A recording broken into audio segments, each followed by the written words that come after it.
So hello everyone, welcome to chapter 4 of class 10, quadratic equation. इसको start करने से पहले थोड़ा अतीत में चलते हैं. Let's go to chapter 2. What we studied about was quadratic polynomial. ठीक है, क्या था quadratic polynomial? ax² plus bx plus c, sorry, and a was not equal to 0. यही था हमारा क्वाड्रेटिक पॉलिनोमियल, राइट. सबसे पहले हम ये समझते हैं कि क्वाड्रेटिक पॉलिनोमियल और इक्वेशन में क्या रिलेशन होता है. व्हेनेवर यू राइट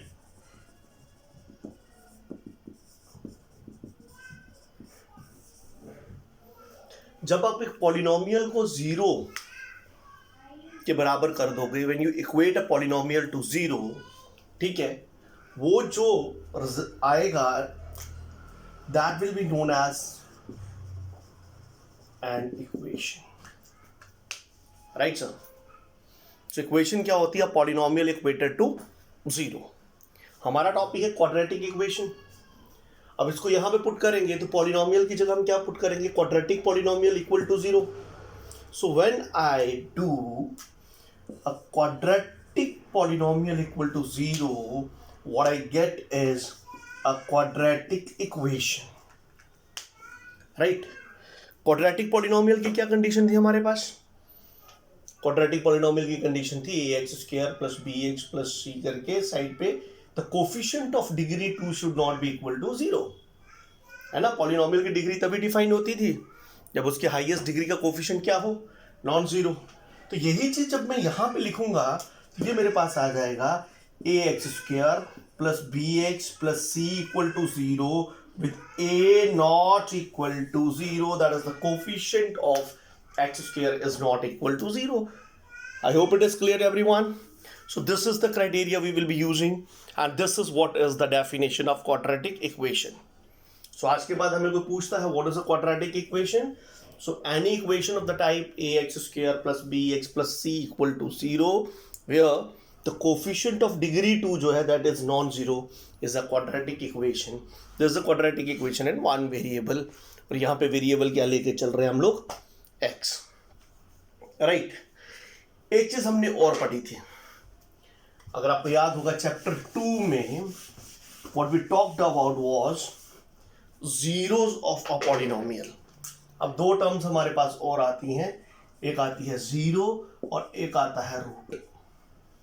जीरो क्या होता था कि अगर कोई p ऑफ x पॉलिनोमियल है तो वो वैल्यूज ऑफ x, क्या वैल्यूज ऑफ x जो इसको जीरो बना देती थी उसको हम कहते थे zero of the polynomial.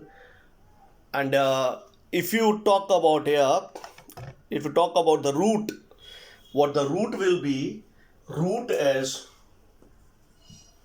the values of x that satisfy the equation. I hope it is clear to everyone. क्योंकि इक्वेशन में p of x already zero given होता है, वो वैल्यूज जो इक्वेशन को सेटिस्फाई करेंगी उसको हम क्या कहेंगे? Root. Like if I quote an example here, if it is x² minus 3x plus 2, ये मेरा एक पॉलिनोमियल है अगर, ठीक है, हमने ऑलरेडी स्टडी किया हुआ है कि there are the values like p of 1, if you put x equal to 1 it will be 0, p of 2 will also be equal to what? 0. So 1 and 2 they are known as zeros of this polynomial. But if I write same thing like this and when I solve it by splitting the middle term, it is x minus 1 into x minus 2. यही था ना. Factorization we have already talked in chapter 2, right? जब मैं इसका topic उठाऊंगा solving factorization method will be talking in detail about it. Now the product of two things is equal to 0 means at least one have to be 0. दो का product zero है ना, कम से कम एक तो जीरो होना चाहिए, या पहला वाला या दूसरा वाला. तो this will give you x equal to 1 और x इक्वल टू 2. आंसर इसमें भी 1 and 2 ही था, आंसर इसमें भी 1 and 2 है. फर्क क्या है? फर्क ये है यहाँ पे ये पॉलिनोमियल था और इन वैल्यूज ने उसको जीरो बना दिया था. यहाँ पे ये ऑलरेडी इक्वल टू जीरो है तो हमने फाइंड आउट किया कौन कौन सी वैल्यू जो है वो इसको सेटिस्फाई करती है.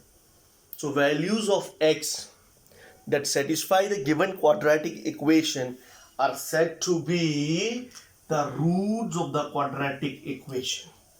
Right? So root is a term we will be using for equations and 0 is the term we will be using for polynomials. Right friends? उसके बाद सबसे पहली चीज हमने पढ़ लिया क्या होता है quadratic equation. Now let's verify. For example, we're given something like this. He says, is it a quadratic equation or not? Check करो. तो चेक करने के लिए सबसे पहले what will you do is you will open the square a minus b का whole square, a square minus 2a into b plus b square is equal to as it is. This will give you x square minus 2x plus 1 equal to 2x plus 3. सबको left hand side पे ले जाओ. 2x right minus 2x plus 1 minus 3. When you transpose this things to the left hand side इनके signs change हो जाएंगे. x square minus 4x minus 2 equal to 0. Now how will you justify that this is a quadratic equation? सबसे important तो ये चीज हुई ना. Is it of the type ax square plus bx plus c? Check करके देखो. What is a? तो coefficient of x square 1 हुआ नॉन जीरो या नहीं. यही था ना कि एक्स स्क्वायर का कोफिशिएंट क्या होना चाहिए, नॉन जीरो. मतलब एक्स स्क्वायर होना चाहिए. तो एक्स स्क्वायर का कोफिशिएंट क्या था यहाँ पे, it was non zero. So hence it is a quadratic equation. Coefficient of x square क्या है, 1. कोफिशिएंट ऑफ एक्स क्या है, -4. और कांस्टेंट क्या है, -2. Right sir. We will be using it in some of the formulas later on while solving the quadratic equations. Let's have another example whether this equation is a quadratic equation or not. Like if I write it like this, I'm writing same thing on the left hand side. Plus 2 is equal to x square plus 1. अभी हमने इसको expand किया था. It was x square minus 2x plus 1 plus 2 equals to x square plus 1. So this will be x square minus 2x plus 1. This is 1 plus 2. I'll write it 3. Take it to the left hand side. Minus x square minus 1 equal to 0. X square and x square gone. Minus 2x plus 2 equal to 0. अब बताओ क्या यहाँ पे x square आ रहा है. ठीक है. There is no x square. नहीं है. So hence it is not quadratic. So पहला टॉपिक जो आप चेक करेंगे कि whether the given equation is a quadratic equation और नॉट. आपको क्या करना है, अगर उसमें फॉर्मूले इंक्लूड हो रहे हैं, एक्सपेंशंस हैं, उसको एक्सपैंड करिए और फाइनल जो आंसर है वो आपने देखना है कि is it in terms of a x square plus b x plus c or not. Layman language, अगर एक्स स्क्वायर है बाकी चीज़ें हो या ना हो तो क्वाड्रेटिक है. अगर एक्स स्क्वायर नहीं है तो ये क्वाड्रेटिक नहीं है. फॉर एग्जाम्पल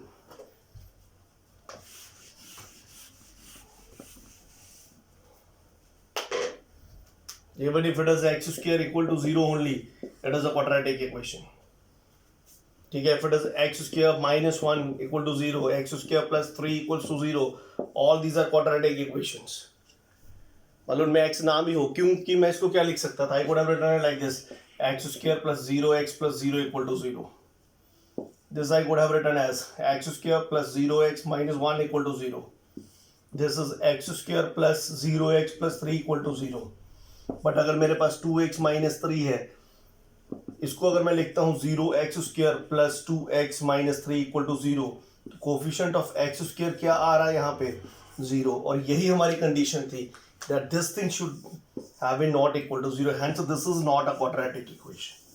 ये वाला क्वाड्रेटिक इक्वेशन नहीं है. ये दिख रहा है आपको लीनियर इक्वेशन है. Right. So let me have one more case with you. So it is x cube minus 4x square minus x plus 1 is equal to x minus 2 whole cube. ठीक है. This is another interesting question. Again he is asking क्या ये हमारे पास है quadratic equation या नहीं है, explain करिए। So let's check. Left hand side पे नथिंग टू डू, ठीक है ना। यहाँ पे एक्सपेंशन कर लो, a minus b whole cube, a cube minus 3 a square b plus 3ab square and minus, it's not visible so I'll shift it. So this will be what I was telling actually, x cube minus 4x square minus x plus 1 equals to a cube minus 3a square b plus 3ab square, right, minus b cube, a minus b whole cube. So this will be x cube minus 4x square minus x plus 1 equal to x cube minus 3 to the 6, and this will be what, plus 3 2 to the 4, 2 का square है ना, 4 3 is the 12, x minus 8.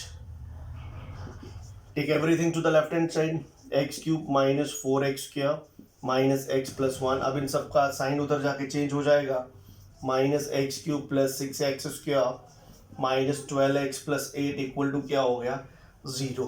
X cube and x cube क्या हो गया, cancel.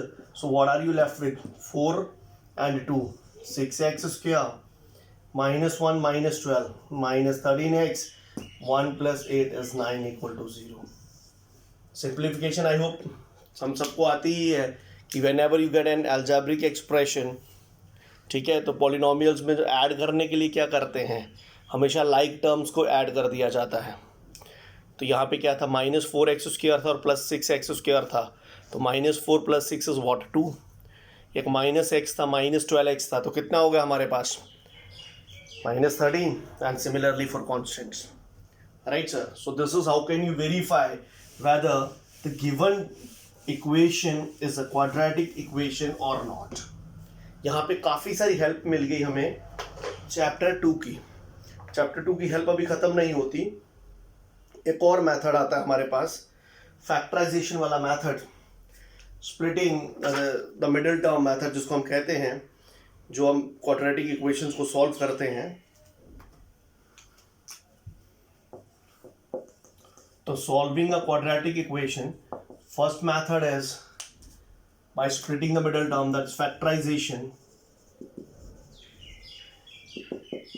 और इसमें हम generally use करते हैं splitting the middle term, right. अब इसमें हमारे पास क्या है, बेसिक रूल्स रहते हैं कुछ. मैं आपको जनरल के बजाय एग्जांपल्स में एलैबोरेट करने की कोशिश करूंगा. Like I take first equation x square minus 3x plus 2 equal to 0. पहले मैं यही कंसिडर कर लेता हूँ. आपने क्या करना है, कोफिशिएंट ऑफ एक्स स्क्वायर और कांस्टेंट, इन दोनों को मल्टीप्लाई करना है. 1 इंटू 2 कितना बना, 2. पॉजिटिव या नेगेटिव ये देख लेना, पॉजिटिव.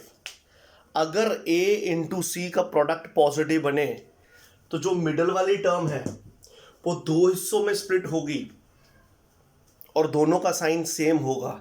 इसका मतलब वो दोनों हिस्से इससे छोटे होंगे. और इस केस में हम क्या करेंगे, मैं 3 को लेके चल रहा हूँ, माइनस बाद में बाय डिफ़ॉल्ट लग जाएगा. तो करेंगे क्या, तो जब हम इसके हिस्से करने लगेंगे, विल स्टार्ट विद 1. अगर मैं एक हिस्सा ले लेता हूँ 1, 3 में से 1 चला गया तो पीछे कितना बच गया, दूसरा हिस्सा 2, और साथ में मैं उनका प्रोडक्ट भी लिखता जाऊँगा. तो 1 into 2 equal to 2.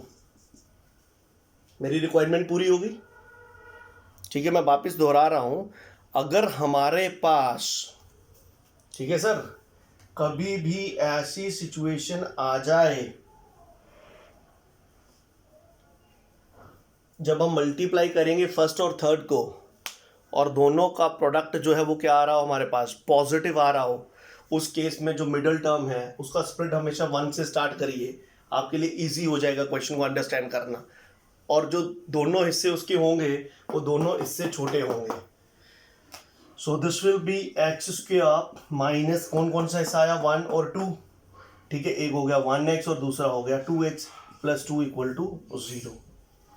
So this will give you what, इन दोनों में से x कॉमन, इधर x बच गया -1, इन दोनों में से -2 कॉमन, x -1, इन दोनों में से क्या कॉमन आ गया, x -1 कॉमन आ गया, और इधर बच गया x और इधर बच गया 2.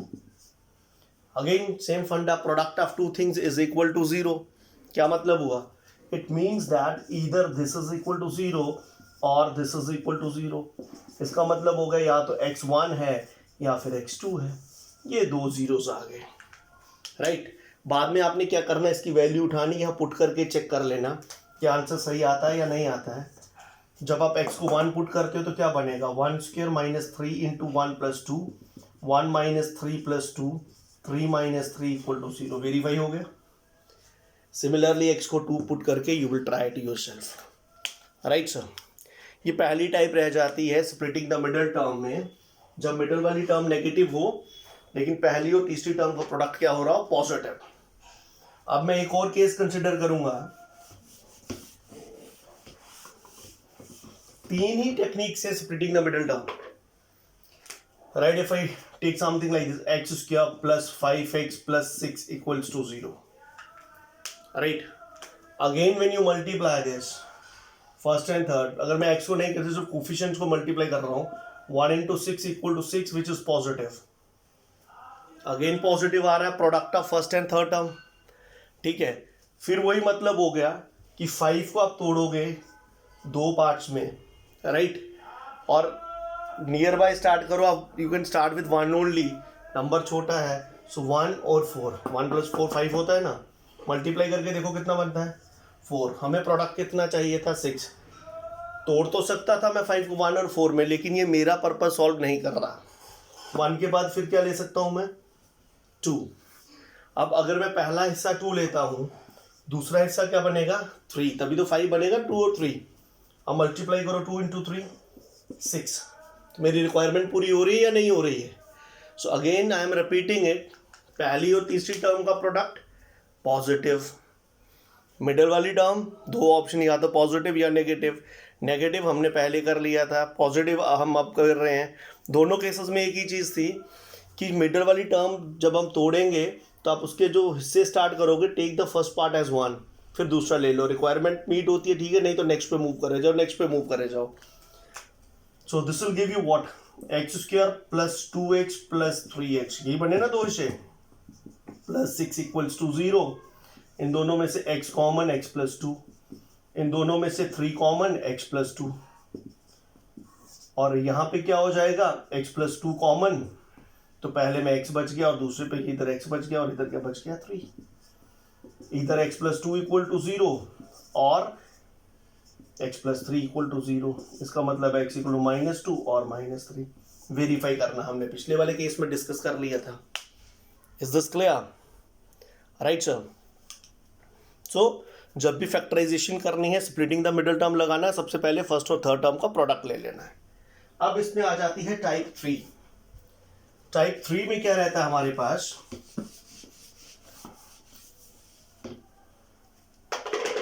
टाइप 3 इज लाइक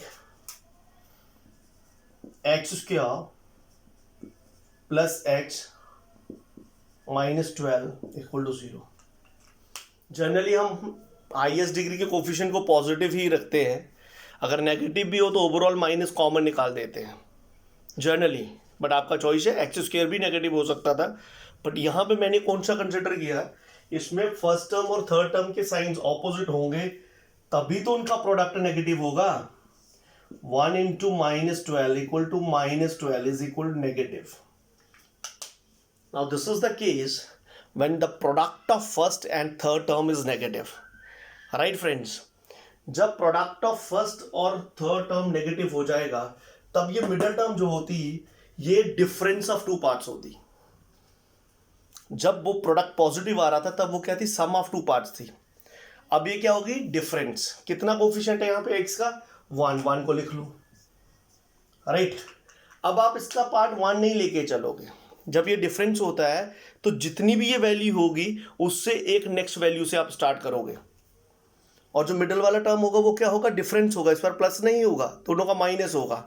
तो 2 से नेक्स्ट कौन सा नंबर आता है, सॉरी 1 के नेक्स्ट क्या नंबर आता है 2.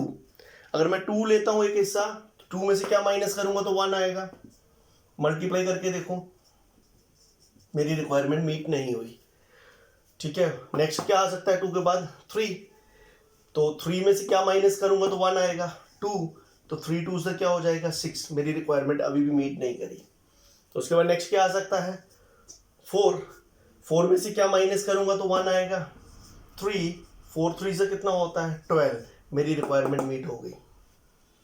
आई am again telling you, the product of first and third term is negative. That time this middle term will not be the sum of two parts, it will be the difference of two parts, friends. और difference में आप समझते हो क्या मतलब है? Difference में मतलब दोनों जो पार्ट्स हैं उनका साइन ऑपोजिट है। डिफरेंस में दोनों का साइन क्या है? ऑपोजिट है। So it will be then x square 4x 3x minus 12 equal to 0। आपने एक चीज नोटिस करी होगी कि मैंने इस क्वेश्चन में इन दोनों के साथ कोई सिंबल नहीं लगाया। आपने लिख दिया डिफरेंस में दोनों का ऑपोजिट सिंबल होगा। पिछले एग्जांपल्स में अगर आप वापस अभी जाओगे तो दोनों पार्ट्स का सेम सिंबल था, या तो प्लस था दोनों में या माइनस था। इसमें दोनों में ऑपोजिट साइन होगा। तो जो बड़ा होगा दोनों में से, दोनों वैल्यूज में से जो बड़ी वैल्यू होगी, हमको दिख रही है कौन सी है, उसके साथ वो साइन लगेगा जो मिडिल टर्म का साइन है। मिडिल टर्म का क्या साइन है? प्लस। इसके साथ अगर प्लस लगेगा तो इसके साथ एग्जैक्टली माइनस लगेगा। अगर इसी क्वेश्चन में यहां पे माइनस आ जाता तो बड़े वाले के साथ क्या लगता? माइनस, और इसके साथ क्या लग जाता? प्लस। बाकी खत्म हो गया। So this is, you can have x common, x plus 4, from this you can have minus 3 common, x plus 4 equal to 0। दोनों में से x प्लस 4 कॉमन आ गया, x minus 3 equal to 0। So this will give you x plus 4 equal to 0 और x minus 3 equal to 0, x equal to minus 4 और x equals to 3। Right sir? So ये हो गया तुम्हारे पास स्प्लिटिंग द मिडिल टर्म। इसके beyond इसमें कुछ नहीं है। Right? So splitting the middle term, I am again recapitulating for you. For splitting the middle term, we have got only how many cases? We have got 3 cases.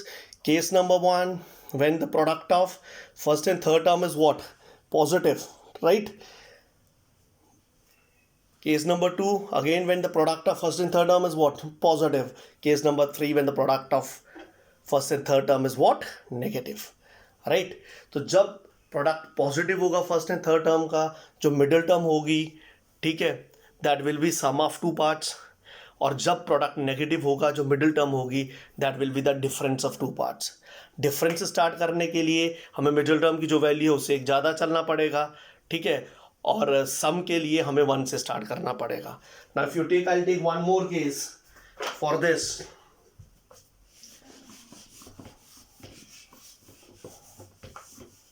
ठीक है, the case is x square minus 2x, right, minus 143, 11 into 13 is equal to 0. If you take the product of first and third, this product is negative. And this is how much? 143. Middle term से start करोगे, कितना है? 2. तरीका वही रहता है, 2 के next कौन सा नंबर आएगा? 3. अब मैं यहां से 3 लेता हूं, डिफरेंस 2 चाहिए, तो 3 से कितना, 3 से अगर 2 माइनस करता हूं तो क्या आता है? 1. तो 3 और 1 एक हिस्सा होएगा। उसके बाद ये प्रोडक्ट 3 बनता है, मुझे 143 चाहिए, फिर 4 और 2 आएगा, फिर 5 और 3 आएगा, ऐसे 6 और 4 आएगा, 7 और 5 आएगा। ये हम इनिशियल स्टेज की बात कर रहे हैं। अब मुझे पता प्रोडक्ट कितना चाहिए, मुझे 143, डिफरेंस कितना? लगभग 2 का, राइट। ऐसे ही आगे करते करते जब इनसे नहीं मिला तो फिर मैं आ जाऊँगा यहाँ पे 8 and 6, 48 नहीं हुआ, 9 and 7, 63 नहीं हुआ, 10 and 8, 80 नहीं हुआ, 11 and 9, 99 अभी भी नहीं हुआ। लेकिन मुझे पता कि प्रोडक्ट बढ़ता जा रहा है, मैं कहीं कहीं पास पहुंच रहा हूँ। फिर मैं 11 तक हो गया, बात नहीं बनी। फिर 11 के बाद कौन आता है? 12, 12 and 10 120, पास पहुंच रहा हूं मैं. 13 and 11 is 143. इस क्वेश्चन में रादर देन स्टार्टिंग फ्रॉम 3 हम ये भी सोच सकते थे कि प्रोडक्ट 143 है, 100 से ऊपर है. ठीक है, तो 100 10 into 10 होता है, तो 10 में 2 ऐड करके कितना बनता है 12 में. अगर 12 और 10 को मल्टीप्लाई करता तो कितना बनता 120. तो मैं प्रोडक्ट यहीं से स्टार्ट कर सकता. जो चाहिए उससे थोड़ा ही कम है ना, तो 12 के बाद नेक्स्ट कौन आता 13, और 13 से 2 माइनस करता क्या आता 11, कितना बन जाता 143. तो थोड़ा सा स्किल को मैनेज कर सकते हो. अगर प्रोडक्ट बहुत ज़्यादा है तो जस्ट उसके एक आधा आगे चलने के बजाय आप उस प्रोडक्ट के आसपास का एक परफेक्ट स्क्वायर ढूंढ लो, और फिर जितना गैप हो उस हिसाब से बढ़ाते जाओगे, आपको बहुत इजीली वैल्यूज मिल जाएंगी. So it will be x square, right. मैं सिंबल्स नहीं लिख रहा. One is 13x, another is 11x minus 143 equal to 0. अब यहाँ पे चलते हैं, मिडिल टर्म का साइन क्या है माइनस, तो इसके साथ माइनस आएगा, इसके साथ प्लस आएगा. So this will give you x common x minus 13 plus 11 common x minus 13 equal to 0, x plus 11 and x minus 13 equals to 0. It gives you x equal to minus 11 and 13. So it is done and dusted. So this is how you can do splitting the middle term, right? The next topic we'll talking about will be the quadratic method. Thank you so much. Stay home, stay safe and study hard.